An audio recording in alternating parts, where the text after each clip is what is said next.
Le département, premier partenaire du sport en Sarthe.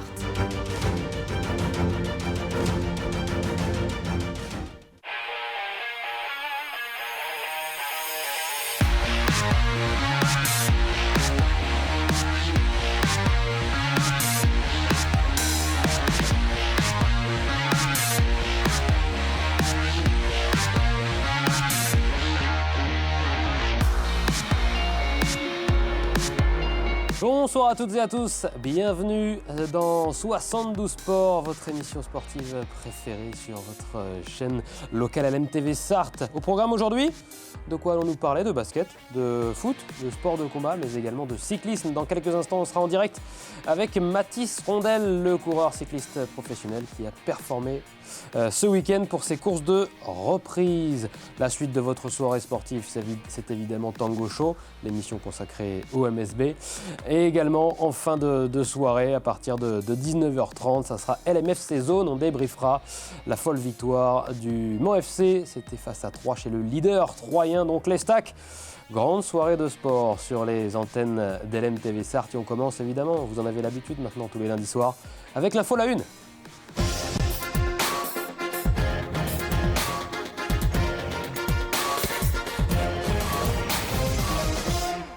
Saint-Pavin retrouve la victoire. Voilà la une de 72 Sports en ce lundi 2 février. Les joueurs de Saint-Pavin, vous allez le voir, qui étaient sur une série négative de 3 défaites. Malheureusement, ils sont en vert à domicile ici. Ils vont prendre un bon départ. 6-0 d'entrée.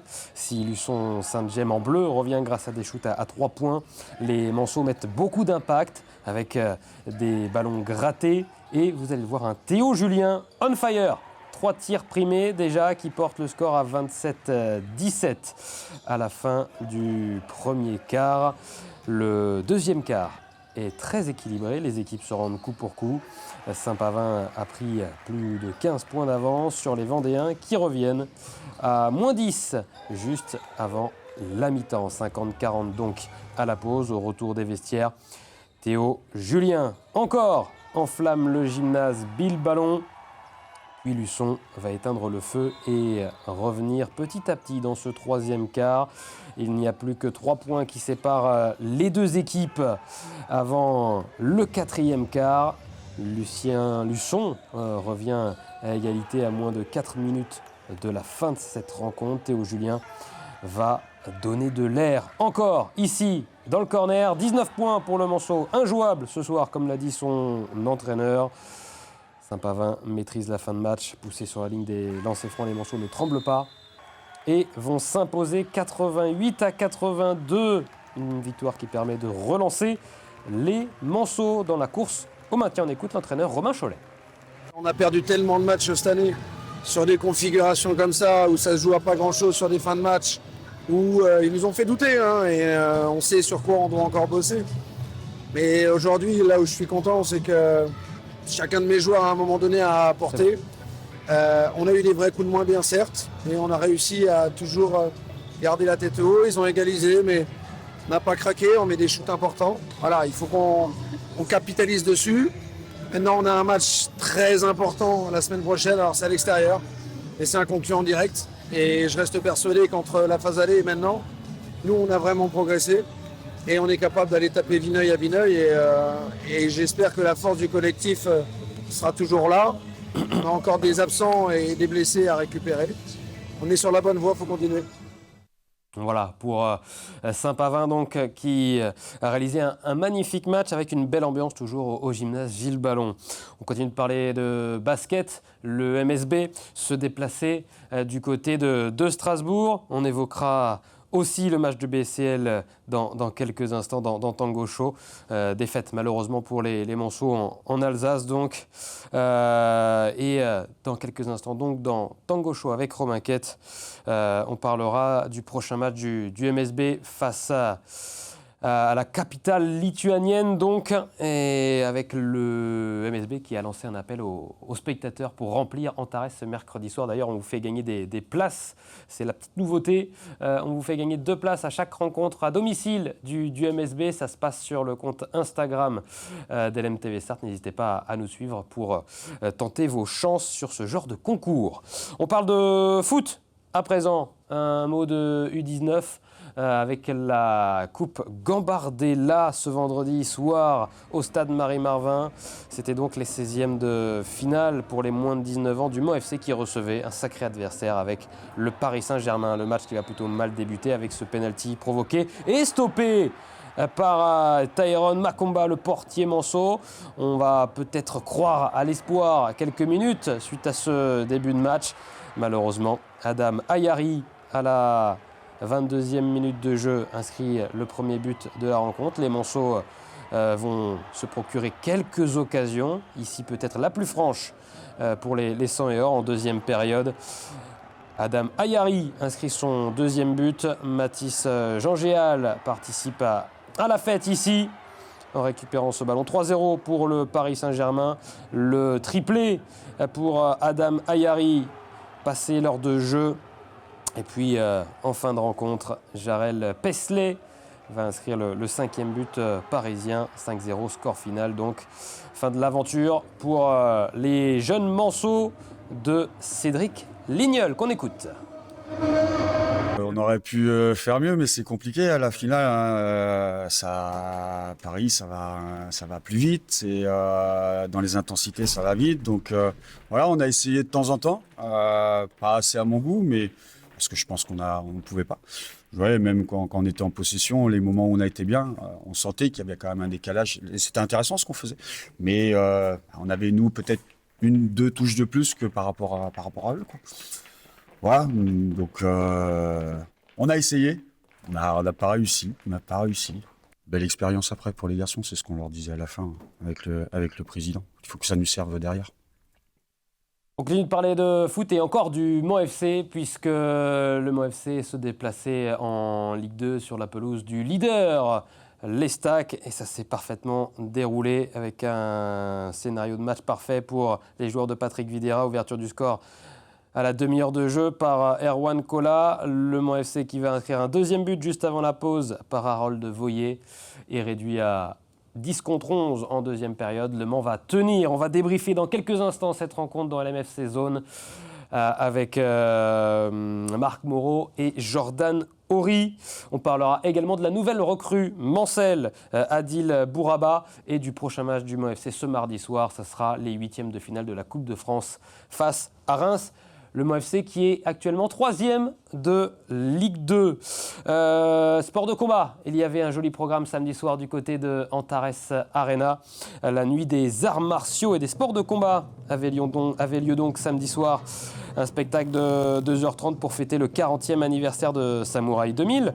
Des invités prestigieux comme Pascal Gentil, double médaillé olympique, qui a participé aux différentes reconstitutions de scènes de cinéma. Les 3000 spectateurs en ont pris plein les yeux et vous pourrez voir d'ailleurs les meilleurs moments de ce show sur LMTV Sarthe avec un documentaire qui est en préparation.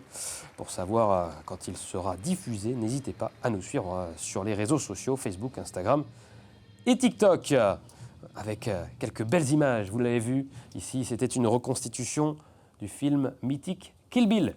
Et puis en bref, Yuen Tetio remporte le championnat régional de cross-country du côté de Laval dans la catégorie cadet. Bravo à l'athlète de l'ASL 72. C'est l'heure de l'interview.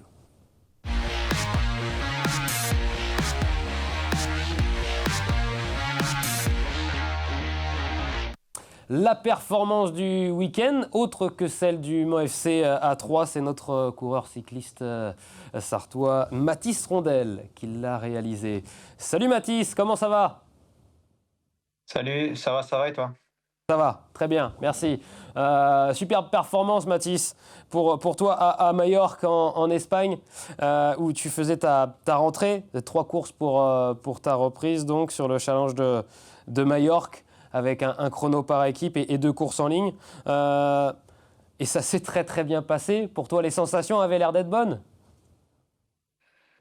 Les sensations pas exceptionnelles, c'était Ah pas le ouais? mieux que j'ai eu de l'hiver, mais ça restait quand même correct et finalement ça a donné de bons résultats quand même. Donc c'est que c'était pas trop mal finalement, mais c'est vrai que entre les sensations et ce qu'on peut produire, peut y avoir des fois des différences et c'était de mon côté ce coup-ci, donc ça allait quand même. Voilà, la performance qui a marqué les esprits, hein, c'était ce week-end donc sur le Trofeo Andratx Poyensa et ce raid notamment, on va voir les images avec Remco Evenepoel. Rien que ça, on voit ici la dernière ascension dans ces 3 derniers kilomètres et tu vas aller chercher une magnifique 2e place juste derrière donc Remco Evenepoel. C'est l'un de tes résultat de référence dans ta carrière? Ouais, j'en ai pas beaucoup, donc c'est sûr que c'est un résultat référence, même s'il y a eu quelques bons résultats quand même la saison dernière. Mais c'est vrai que de recommencer la saison avec un niveau comme ça et avec comment dire, en affrontant d'aussi grands coureurs, ça reste correct. Et ouais, c'est sûr que c'est un très très bon résultat pour commencer la saison. Face aux champions olympiques, hein, tout de même, l'un des tout meilleurs coureurs du monde. T'as pas eu de complexe, hein, d'ailleurs. Tu as pris tes relais sur le plat avec lui, sachant que c'est l'un des tout meilleurs rouleurs du monde et qu'il a une position aérodynamique exceptionnelle et qu'on souffre généralement beaucoup quand on est dans sa roue, même sur le plat. Tu as pris tes relais et tu as joué les yeux dans les yeux hein, avec lui, même quand il a attaqué finalement. Hein. Ouais, c'est sûr, c'est aussi comme ça que je veux courir dans le futur. C'est pas, je veux pas rester caché dans les roues et essayer de faire un résultat à la fin. C'est vraiment de concourir avec et contre les meilleurs, surtout coureurs au monde. Donc, voilà, forcément, il prenait la plupart des relais parce qu'il est beaucoup plus aéro et bien meilleur que moi. Mais pour moi, ça faisait aussi partie du job et d'être un coursier que de prendre des relais. Et puis à la fin, c'est le meilleur qui a gagné. Il avait gagné les derniers jours aussi, donc c'était pas une surprise, mais ouais, j'ai fait la meilleure course possible tactiquement et physiquement aussi. Je pense que ça restait correct, mais ouais, pas exceptionnel, mais correct quand même. Donc, quand il attaque, beaucoup d'observateurs ont dû se dire bon bah c'est fini, là il est parti pour gagner Remco Evenepoel. Mais on te voit, tu le maintiens à une trentaine, cinquantaine de mètres pendant un certain moment. Tu y as cru à un moment pouvoir revenir là dans cette courte ascension finale sur Remco Evenepoel? Ouais, c'est vrai que je suis resté un long moment. Bah là, on a vu les images où il m'a attaqué. En fait, il m'a attaqué au moment parfait. C'était avec Vando. Et juste avant, on avait une ligne droite vent de face. Et juste après, la grande ligne droite jusqu'à l'arrivée qui faisait 2 kilomètres était vent de face aussi. Et ouais, il a pris vite de la vitesse en vent de dos et quand on a repris vent de face, j'ai buté. Enfin, on est resté, je pense, ouais, entre 700 mètres et 1 kilomètre, à une trentaine, cinquantaine de mètres et je voyais qu'il doutait quand même parce qu'il se retournait souvent. Et normalement, c'est le genre de mec qui, une fois qu'il attaque, il se retourne pas trop. Donc ouais, j'ai senti qu'il doutait un peu, mais ouais, à un moment, j'ai un peu serré le moteur et ouais, c'est vrai que dans le dernier kilomètre 5, j'étais un peu moins bien, donc voilà. Mais je pense que si ça aurait pu se faire différemment, mais c'est vrai qu'avec le vent de face, si j'avais été dans la roue, ça aurait été différent pour me décrocher, ça aurait été un peu plus dur. Mais là, ouais, c'est vrai que vent de dos, il était très rapide, donc après j'ai buté un peu. Ouais. Vous avez pu échanger à la fin, après la course ou pas lui qui termine premier, toi deuxième est-ce qu'il t'a félicité, Remco Evenepoel? Ouais, ouais, il m'a félicité. On a discuté un peu après au podium quand on se changeait avant de faire la cérémonie protocolaire. Et ouais, on a discuté, c'était sympa. Et je pense que ouais, il a vu que je pouvais prendre aussi des relais et entre guillemets, qu'il pouvait compter sur moi si on était à deux ou même dans un groupe dans le futur ensemble. Donc, ouais, c'est aussi, comment dire, c'est des moments comme ça qui sont importants pour montrer à ce genre de coureurs qu'on sera là avec eux et qu'il va falloir faire avec nous dans le futur. Donc, Mhm. c'était important quand même cette course-là. Mais ouais, c'est sûr que ça aurait été mieux de gagner, mais c'est de l'expérience et c'est pas mal pour le futur. Ta performance qui a été saluée hein, par le monde du cyclisme, bravo. Et la veille d'ailleurs, tu faisais quatrième hein, sur le Trofeo Tramontana. la forme, la condition, même si tu n'avais pas visiblement, comme tu le dis, les meilleures sensations du monde, ça reste prometteur, là, ces 2 gros résultats d'emblée.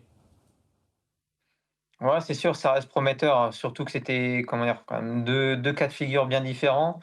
Et la veille, j'arrivais avec quand même 2 coureurs qui font partie des meilleurs punchers au monde et j'ai réussi à rester dans leur roue justement où ils punchaient, où c'était très punchy sur les 2 derniers kilomètres de l'ascension. Donc de pouvoir rester dans leur roue, c'était quelque chose de très bien déjà. Et puis après, j'ai essayé un peu plus tard dans la descente, mais ça n'a pas fonctionné. Et après, je savais qu'au sprint, ça allait être compliqué face à ces coureurs justement qui sont bons punchers et donc aussi souvent bons sprinters. Mais ça restait correct et on a plus d'infos sur ma forme, sur ce qu'on a bien travaillé, ce qui reste à bosser pour les grosses courses. Donc ça reste très positif, surtout que j'étais pas prévu pour venir à Majorque, mais finalement l'équipe a bien fait de m'y envoyer. Ton programme de compétition là, pour les prochains mois, ça se trouve où exactement? Donc là, je vais aller à UAE dans une Ouais. dizaine de jours. Ensuite, ce sera Paris-Nice. Après, il y aura une bonne semaine de repos après Paris-Nice pour faire stage altitude. En descendant d'altitude, j'irai directement autour des Alpes. Et ensuite, ce sera le Giro. Et juin, juillet, ce sera surtout repos et puis remettre en route pour les mois d'après, pour août, septembre, octobre, où le programme n'est pas encore sûr, mais je pense qu'il y aura quand même en août Saint-Sébastien et Burgos, comme j'avais fait cette année. Mais le but, ce sera d'arriver bien préparé à la chaleur et puis physiquement aussi d'être déjà prêt pour performer là-bas. Un gros programme hein, de course World Tour notamment, et donc la découverte aussi de ton tout premier grand tour avec ce Tour d'Italie que tu vas réaliser dans quelques semaines. Ça, c'est forcément un des grands objectifs de ta saison, j'imagine. Ouais, c'est sûr, on a orienté au moins le début de saison vers le Giro, donc avoir une préparation la plus optimale possible pour passer un bon premier grand tour, pour que ce soit une bonne expérience pour le futur. Et ouais, je pense que le programme est équilibré et correct. Il y aura quand même pas mal de jours de course, mais c'est bien segmenté, donc je pense bien récupérer de chaque course et ouais, que chaque course me permette de passer un palier et arriver en bonne forme au Giro. C'est vraiment l'objectif de cette première partie de saison qui va quand même jusqu'à mai-juin, donc ce sera quand même une bonne partie de la saison, mais ouais, le but ce sera d'être en bonne forme là-bas. Et qu'est-ce qu'on peut te souhaiter alors pour 2026? De débloquer le compteur de victoires chez les pros?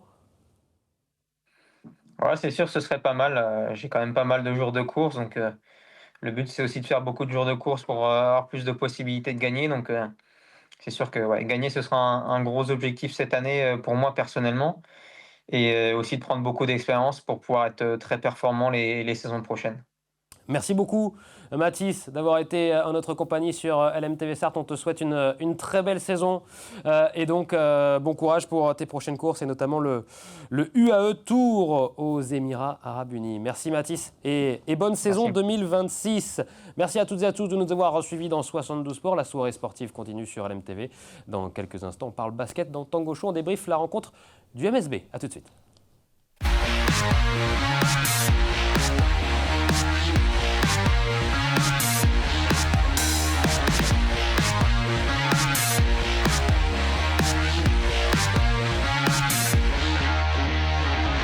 Le département, premier partenaire du sport en Sarthe.